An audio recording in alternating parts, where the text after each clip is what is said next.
Hello everyone, ಎಲ್ಲರೂ ಹೇಗಿದ್ದೀರಾ? ನಾನಂತರೂ ತುಂಬ ಚೆನ್ನಾಗಿದ್ದೀನಿ. ಸೊ ನಮ್ಮ ಹಿಂದಿನ ವಿಡಿಯೋದಲ್ಲಿ ನಾವು ಏನು ಟಾಪಿಕ್ ಕವರ್ ಮಾಡಿದ್ವಿ ಅಂದರೆ ಇಂಟ್ರೊಡಕ್ಷನ್ ಆಫ್ ಅಕೌಂಟಿಂಗ್. ಅದರಲ್ಲಿ ಮೀನಿಂಗು ಮತ್ತು ಡೆಫಿನೇಷನ್ನು. ಯಾರ್ಯಾರು ಈಗಾಗಲೇ ಚೆಕ್ ಮಾಡಿಲ್ಲ, please check that video so that you will come to note that meaning of accounting and definition of accounting according to different American institutions. Okay. So today my topic is about two important words or terms in accounting. So basically ನೀವು ಹಿಂದೆ 10th ಓದಿರೋದ್ರಿಂದ ಈಗ ನಿಮಗೆ ಏನು class 11ಗೆ ಬಂದಿರೋದ್ರಿಂದ ಈಗ ನೀವು commerce ಅನ್ನೋ ಸಬ್ಜೆಕ್ಟ್ನ ಡಿಪಾರ್ಟ್ಮೆಂಟ್ನ ಆಯ್ಕೆ ಮಾಡ್ಕೊಂಡಿರ್ತೀರಿ. ಸೊ ಇಲ್ಲಿ ನೀವು ಹೊಸ ಹೊಸ ವರ್ಡ್ಸ್ನ ಕಲಿಬೇಕಾಗುತ್ತೆ. ಸೊ ಇಲ್ಲೇ ಇದೆ ಫಸ್ಟ್ ಇಂಟ್ರಡಕ್ಷನ್ ಟಾಪಿಕ್ ಆಗಿರೋದ್ರಿಂದ ಇಲ್ಲಿ ನೀವು ಹೊಸ ಹೊಸ ವರ್ಡ್ಸ್ ಬಗ್ಗೆ ತಿಳ್ಕೊಂಡ್ರೆ ನೆಕ್ಸ್ಟ್ ಅದನ್ನು ಇನ್ ಅಪ್ಕಮಿಂಗ್ ಚಾಪ್ಟರ್ಸಲ್ಲಿ you will use that words. ಆ ವರ್ಡ್ಸ್ ನಿಮಗೆ ತುಂಬ ಮೀನಿಂಗ್ಸ್ ನಿಮಗೆ ತುಂಬ ಹೆಲ್ಪ್ ಆಗುತ್ತೆ. ಸೊ ಅದರಲ್ಲಿ ಫಸ್ಟ್ ವರ್ಡ್ ಏನು? That is assets. So what you think assets ಅಂದರೆ ಏನು? ನಿಮ್ಗೆ ಆಲ್ರೆಡಿ ಗೊತ್ತಿರುತ್ತೆ. ಮೇ ಬಿ ಎಲ್ಲರ ಮೈಂಡಲ್ಲೂ ಒಂದು ಥಿಂಕ್ ಬಂದಿರ್ಬೋದು that assets may be a property ಇರ್ಬೋದೇನೋ, ಅದು ಒಂದು ಅರ್ನಿಂಗ್ಸ್ ಇರ್ಬೋದೇನೋ ಅಲ್ವಾ, ಇದೊಂದು ಇನ್ಕಮ್ ಇರ್ಬೋದೇನೋ. Yes, these are all right. Assets are things. First of all it is things R items which has values. Yes, of course assets ಅನ್ನೋದು ಅದೊಂದು ಥಿಂಗ್ ಆಗಿರ್ಬೋದು ಅಥವಾ ಅದೊಂದು ಐಟಮ್ ಆಗಿರ್ಬೋದು ವಿಚ್ ಹ್ಯಾಸ್ ವ್ಯಾಲ್ಯೂಸ್, ಅದಕ್ಕೆ ತುಂಬ ಬೆಲೆ ಇರುತ್ತೆ.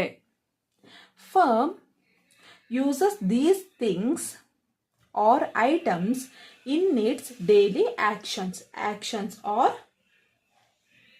ಆಪರೇಷನ್ಸ್.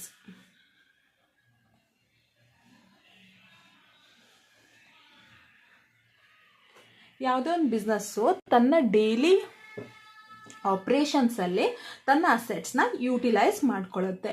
ಫಾರ್ ಎಕ್ಸಾಂಪಲ್ ನಾವು ಗಾರ್ಮೆಂಟ್ಸ್ ಅನ್ನೋ ಒಂದು ಎಕ್ಸಾಂಪಲ್ನ ತಗೊಳ್ಳೋಣ. ಗಾರ್ಮೆಂಟ್ಸ್ ಈಸ್ ಒಂದು ಬಿಸ್ನೆಸ್ ಫರ್ಮ್ ಆಗಿರ್ಬೋದು, ಒಂದು ಫ್ಯಾಕ್ಟ್ರಿ ಆಗಿರ್ಬೋದು. ಸೊ ಈ ಗಾರ್ಮೆಂಟ್ಸ್ ಅಲ್ಲಿ ಟೈಲರಿಂಗ್ ಮಷೀನ್,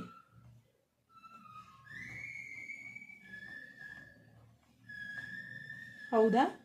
ಟೈಲರಿಂಗ್ ಮಷೀನ್ ಇದೊಂದು asset. Yes, it is a asset.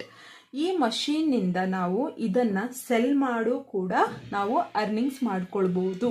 Tailoring ಮಷೀನ್ನ daily garment ಅನ್ನೋ ಒಂದು ಫರ್ಮು ತನ್ನ ಆಪ್ರೇಷನ್ನಲ್ಲಿ ಡೈಲಿ ಯೂಸ್ ಮಾಡುತ್ತೆ ಅಲ್ವಾ.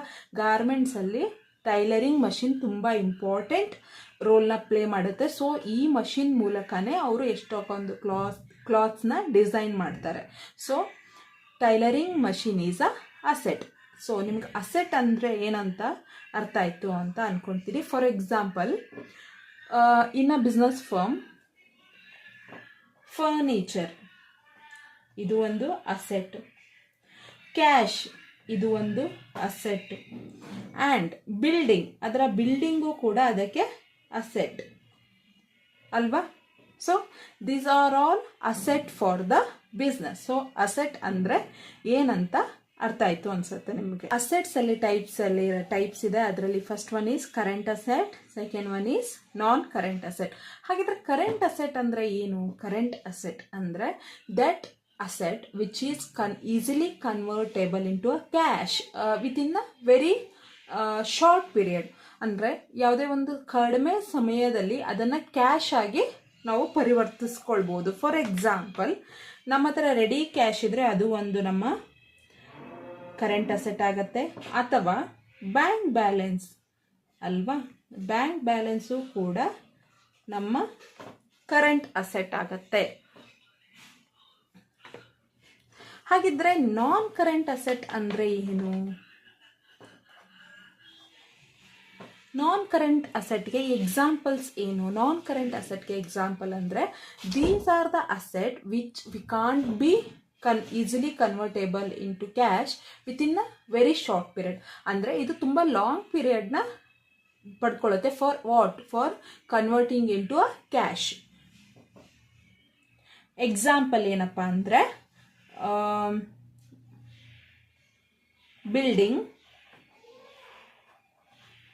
ಬಿಲ್ಡಿಂಗ್ ಇದೊಂದು ಲಾಂಗ್ ಟರ್ಮ್ ಅಸೆಟ್, ಅಥವಾ ಲ್ಯಾಂಡ್ ಇದು ಒಂದು long term asset. Basically asset ಅನ್ನೋದು ಒಂದು ನಮಗೆ ಪ್ರಾಪರ್ಟಿ ತರ, ಅದು ನಮಗೆ ಇನ್ಕಮ್ ಸೋರ್ಸ್ ತರ, ಆಯ್ತಾ. ಈ ಕಂಪನಿಗೆ ಇದು ಒಂದು ಇನ್ಕಮ್ ಸೋರ್ಸ್ ಅಂದ್ರೆ ಬೆನಿಫಿಟ್ ತರ. ನಿಮ್ಗೆ ಅರ್ಥ ಆಯ್ತು ಅಂತ ಅನ್ಸುತ್ತೆ. ಅಸೆಟ್ ಅಂದ್ರೆ ಹೋಲಿ ಏನಂತ ಅರ್ಥ ಆಯ್ತು ಅನ್ಸುತ್ತೆ. So next we will move to liability. ಹಾಗಿದ್ರೆ ಲಯಬಿಲಿಟಿ ಅಂದ್ರೆ ಏನು? ಇಲ್ಲಿ ಬರ್ದಿರೋ ಹಾಗೆ ಲಯಬಿಲಿಟಿ ಅನ್ನೋದು ಒಂದು ಸಾಲ, ಕಂಪನಿಗೆ ಅದು ಸಾಲ ಅಂದ್ರೆ ಅದು ಒಂದು these are debt for a business. Debt ಅಂದ್ರೆ ಏನಿಲ್ಲಿ? ಸಾಲ. ಡೆಟ್ ಅಂದ್ರೆ ಸಾಲ. ಕಂಪನಿಗೆ ಇದು ಸಾಲದ ತರ. ಯಾವುದೇ ರೀತಿ ಕಂಪನಿ ತನ್ನ ಆಪರೇಷನ್ಸ್ಗೆ, ತನ್ನ ಡೈಲಿ ಆಕ್ಟಿವಿಟೀಸ್ಗೆ ಬಾರೋಯಿಂಗ್ಸ್ ಮಾಡಿದ್ರೆ ಅದನ್ನ ನಾವೇನಂತ ಕರಿತೀವಿ? ಲಯಬಿಲಿಟೀಸ್ ಅಂತ ಹೇಳಿ ಕರಿತೀವಿ. ಫಾರ್ ಎಕ್ಸಾಂಪಲ್ ಏನಿರ್ಬೋದು? ಬ್ಯಾಂಕ್ ಲೋನ್ ಅನ್ನೋದು ಕೂಡ ಇದು ನಮ್ಮ ಲಯಬಿಲಿಟಿ ಅಲ್ವಾ? ಬ್ಯಾಂಕ್ ಲೋನು ಇದು ಲಯಬಿಲಿಟಿ.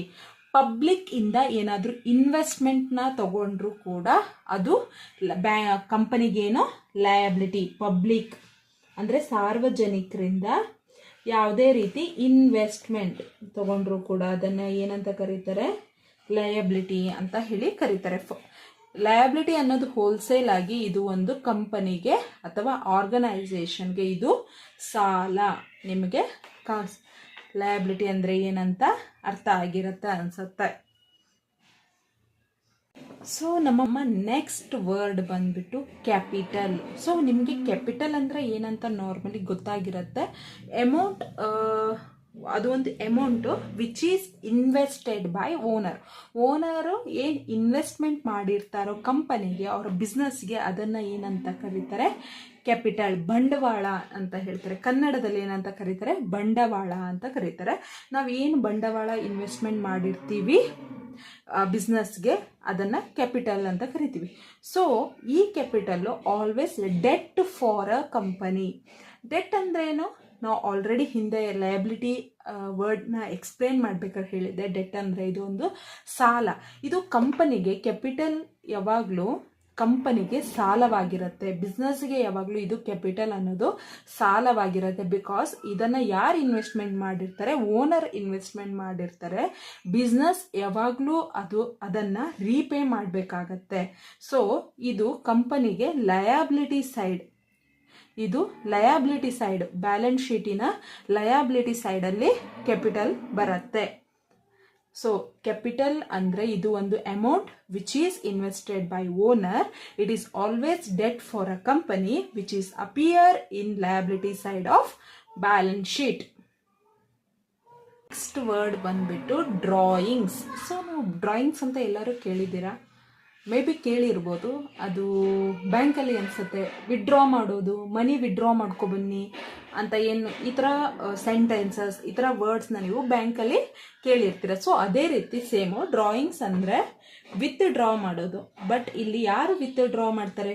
ಫಾರ್ ಯಾಕೆ ಅಂತ ಹೇಳಿದರೆ ನೋಡೋಣ. ಡ್ರಾಯಿಂಗ್ಸ್ ಅಂದರೆ it is a money or a goods. ಅದು ಒಂದು ಮನಿ ಇರ್ಬೋದು ಅಥವಾ ಗೂಡ್ಸ್ ಆಗಿರ್ಬೋದು, which is withdraw by owner for his personal use. ಅಂದರೆ ಏನಂದ್ರೆ ಡ್ರಾಯಿಂಗ್ಸ್ ಅನ್ನೋದು ಅಥವಾ ಅದು ಒಂದು ಮನಿ ಆಗಿರ್ಬೋದು ಅಥವಾ ಯಾವುದೋ ಒಂದು ಪ್ರಾಡಕ್ಟ್ ಆಗಿರ್ಬೋದು, which is belong to a organisation, which is belong to a business, which is withdraw by a owner ಅದನ್ನ ವಿತ್ಡ್ರಾ ಮಾಡಿದ್ರೆ, ಅವನ ಪರ್ಸನಲ್ ಯೂಸಿಗೆ ಅದನ್ನು ವಿತ್ ಡ್ರಾ ಮಾಡಿದರೆ ಅದನ್ನು ಏನಂತ ಕರೀತಾರೆ? ಡ್ರಾಯಿಂಗ್ಸ್ ಅಂತ ಹೇಳಿ ಕರೀತಾರೆ. ಯಾವುದೇ ಒಂದು ನೆಕ್ಸ್ಟ್ ವರ್ಡ್ ಬಂದ್ಬಿಟ್ಟು ಡೆಟಾರ್ಸ್. ಡೆಟಾರ್ಸ್ ಅಂದರೆ ಕನ್ನಡದಲ್ಲಿ ಏನಂತ ಕರೀತಾರೆ? ಸಾಲಗಾರ ಅಂತ ಕರೀತಾರೆ. Debtors may be a company or a person. So debtor ಅನ್ನೋರು ಒಂದು ಕಂಪ್ನಿ ಕೂಡ ಆಗಿರ್ಬೋದು, ಬಿಸ್ನೆಸ್ ಕೂಡ ಆಗಿರ್ಬೋದು, ಫರ್ಮ್ ಕೂಡ ಆಗಿರ್ಬೋದು, ಅಥವಾ ಒಬ್ಬ ವ್ಯಕ್ತಿ ಕೂಡ ಆಗಿರ್ಬೋದು. ಫಾರ್ ಎಕ್ಸಾಂಪಲ್, ಸೊ ನಮ್ಮದು ಒಂದು ಗ್ರೋಸರಿ ಶಾಪ್ ಇದೆ ಅಂತ ಅಂದ್ಕೊಳ್ಳೋಣ.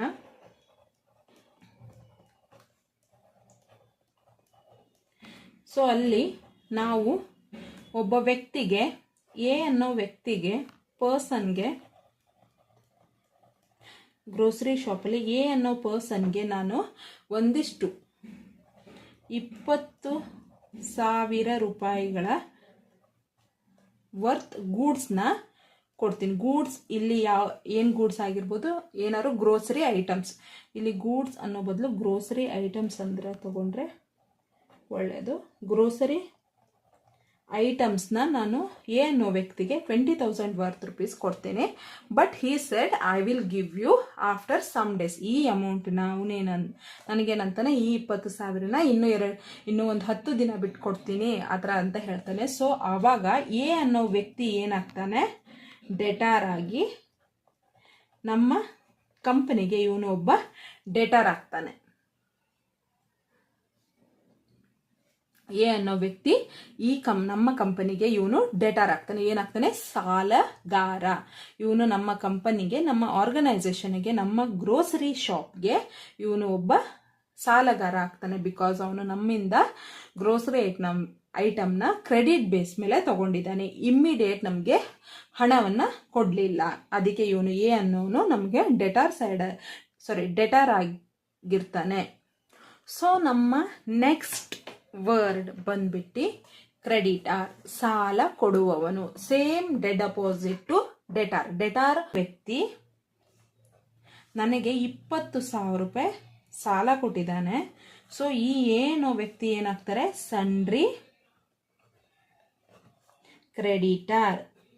ಈ ಏನೋ ವ್ಯಕ್ತಿ ಸನ್ರಿ ಕ್ರೆಡಿಟಾರ್. ಸೊ ಇವನು ಯಾವಾಗಲೂ ಬ್ಯಾಲೆನ್ಸ್ ಶೀಟಲ್ಲಿ ಲಯಬಿಲಿಟಿ ಸೈಡಲ್ಲಿ ಬರ್ತಾನೆ. ಯಾಕೆ ಹೇಳಿ, ಇದು ನಮಗೆ ಸಾಲ, ನಾವು ಈ ದುಡ್ಡನ್ನು ಅವನಿಗೆ ವಾಪಸ್ ಕೊಡಬೇಕು.